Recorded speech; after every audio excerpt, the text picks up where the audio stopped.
You know, a fire in a fireplace can add a lot to any room. It adds charm, atmosphere, and warmth. A lot of people think all they need to do to keep the fireplace going is throw a log on the fire every once in a while and haul their ashes out. Well, there's more to it than that. We'll tell you how to get more enjoyment out of your fireplace and improve the safety. Now, before you light the first fire of the season, there's something I want you to do. I want you to take a flashlight and inspect the inside of the fireplace. What you're looking for are cracks in the mortar joints. These can act as chimneys and suck a flame up, and you can really have a problem if it gets to anything that's combustible in behind there. And I see we've got a hole right there, and I'm going to show you how to patch that in just a minute. While you got your flashlight out, there's something else you ought to do, and that is try to look up the chimney. Now, we've already got the damper open, and we're going to take a little hand mirror. We're going to shine the flashlight up so we can see, and then we're going to angle the mirror so that we can see up the chimney. And we're going to check all along and see if we see any bird nests or anything like that. It looks fairly clean up there. Now, there's one place that you're not going to be able to see, no matter how good the flashlight is or the mirror, and that's a little place that's right up here behind the damper. It's a flat area. It's called the smoke shelf. If anything has fallen down there, it's just sitting on the shelf. Actually, it can be a bad thing because if it gets wet, you've got a bird nest in there or some leaves, it can cause an odor to come into your house. The worst thing is, though, that whatever falls down there is probably going to be combustible. If any sparks hit it, you could have a fire in the chimney. What we have to do is put a glove on. You're going to reach over the smoke shelf, and you're going to reach back and feel along down there, all the way along the smoke shelf. It's a little bit cramped to get up there, but it's well worth it. It's something that needs to be done. But be sure you wear that glove. Well, there doesn't seem to be anything up here on the smoke shelf except a lot of soot, but we can live through that. As far as patching the crack back here, there are two ways you can go. You can buy this fireplace cement that's in a cartridge for use with a caulking gun, or you can get it already mixed up and use a putty knife. We're going to use this because it's the easy way. The first thing you need to do before you start patching, however, is to wet down the area very thoroughly. And I've got another little place down here I'm going to wet down. And now we just squeeze this in place.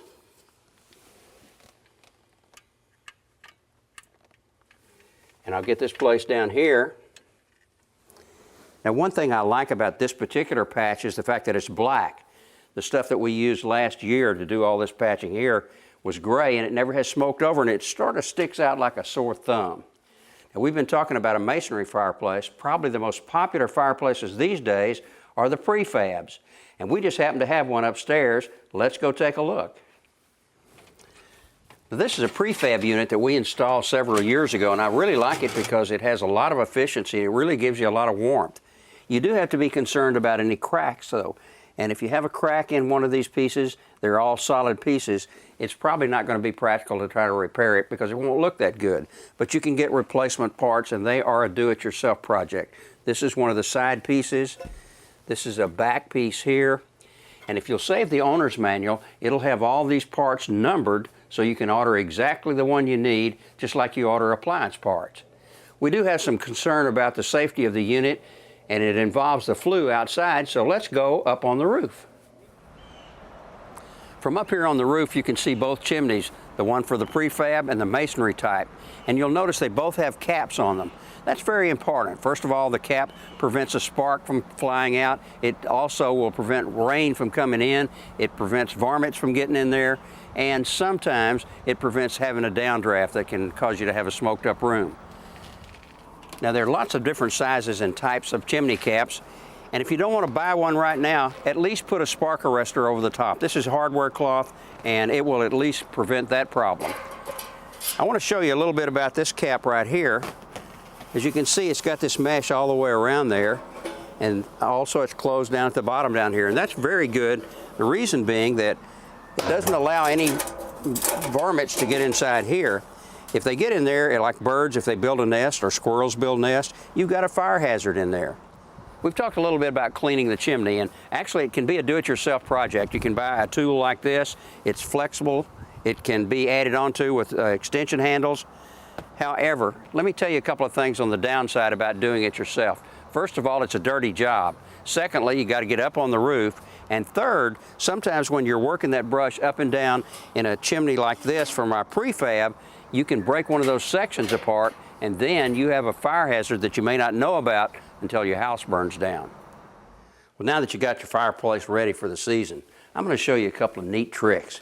Did you ever light the fire in your fireplace and for the first couple of minutes smoke just billows out here in the room? That's a bummer. It doesn't have to happen. What we're going to do is take this rolled up newspaper, make a torch.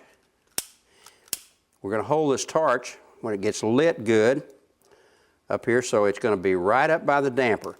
And the heat from the torch is going to cause updrafts to start, and that'll make it, when you start the fire down here, and make it so that all of the smoke goes up and out the chimney the way it should.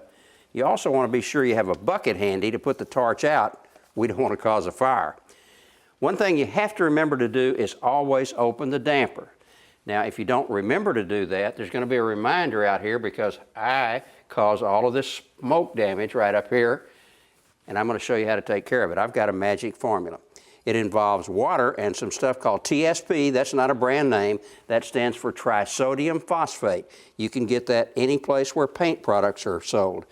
And what you do is you put in a tablespoon into a pint of water, and now we're going to wet the surface up here.